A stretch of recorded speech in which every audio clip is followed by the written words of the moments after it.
Frederick Willem de Klerk was born on the 18th of March 1936 in Mayfair, a working-class suburb of Johannesburg.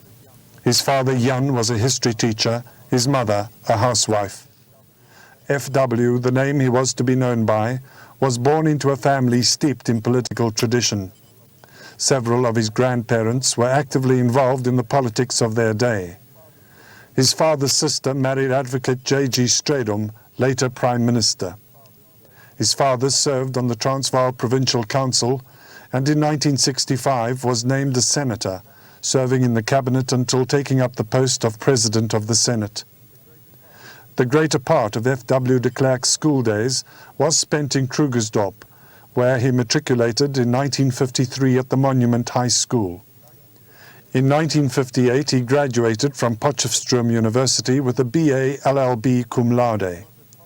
It was at Potchefstroom that he met his future wife, Marika Willemse. They were married in 1959. After university, FW de Klerk completed his articles and joined a firm of attorneys in Vereniging. In November 1972, he was elected Member of Parliament for Vereniging.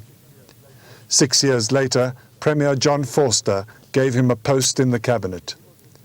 He was responsible for several portfolios, including sport, posts and telecommunications, and national education, becoming chairman of the Ministers' Council in the House of Assembly in May 1985, and a year later, leader of the House. FW de Klerk also rose through the ranks of the National Party. In March 1982, after the right-wing split led by Dr. Andries Treenicht, he was elected Transvaal leader of the National Party, a position he held until 1989. In February that year, he succeeded Mr. P.W. Botha as MP leader, later becoming acting state president. On the 18th of September 1989, FW de Klerk was sworn in as South Africa's second executive state president. From the outset, he committed himself to forging stronger bonds between South Africa's various communities. His speech at the opening of Parliament on the 2nd of February 1990 will go down as one of the most momentous in South Africa's history. It is time for us to break out of the cycle of violence and to break through to peace and reconciliation. The silent majority is yearning for this. The youth deserve it. The season of violence is over. The time for reconstruction and reconciliation has arrived. Restrictions on banned organizations are lifted, and several long-term political prisoners, among them Mr. Nelson Mandela, are released. Early in his presidency, Mr. de Klerk makes it clear that he places a high premium on South Africa's relations with foreign countries. He undertakes an extensive overseas tour where he meets several heads of state.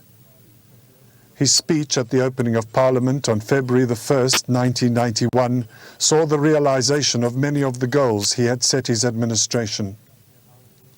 He announces the scrapping of all racially based legislation, including the Population Registration Act, the very pillar of apartheid. Worldwide, his courage and his achievements are lauded, and for the first time in decades, the walls of international isolation begin to crumble. In May, he visits the United Kingdom, Denmark, and ERA, thus concluding his face-to-face meetings with the leaders of the 12 European Community states.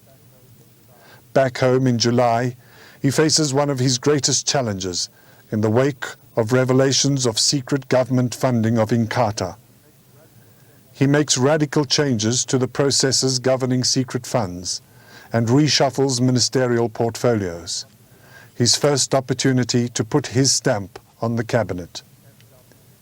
FW de Klerk, the man who led South Africa towards negotiations.